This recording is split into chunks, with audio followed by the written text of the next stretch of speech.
আমাকে ডাকছিলেন? দেখো ইলেকট্রিক বিলটা কত টাকা এসছে। কই দেখি, 2210 টাকা বিল এসেছে। হ্যাঁ, আরো বেশি করে বিল পড়াও।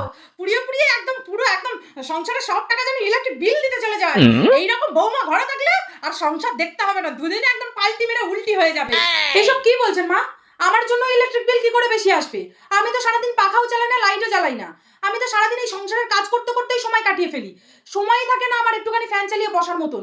আপনিই তো বরং সারাদিন বসে বসে ফ্যান চালিয়ে টিভি দেখতে থাকেন। হ্যাঁ, মানে কি বলতে চাইছো? আমি সব বিল পড়াই। ঠিক আছে, আজকে বাবু আসুক, আমি বাড়ি থেকে চলে যাব। আমার জন্য সব ইলেকট্রিক বিল পড়ে তো। আরে না, আমি সে কথা কোথায় বললাম, যেটা সত্যি সেটাই তো বললাম। হ্যাঁ, তুমি তো একদম সত্যিবাদী যুধিষ্ঠি। নিজে যে সারাদিন বসে বসে ফোন ঘাঁটছো, ফোন চালাচ্ছ, তার জন্য ইলেকট্রিক বিলটা খরচা হচ্ছে, সেটা হুঁশ নেই তোমার। ফোন চালালে ইলেকট্রিক বিল আসে?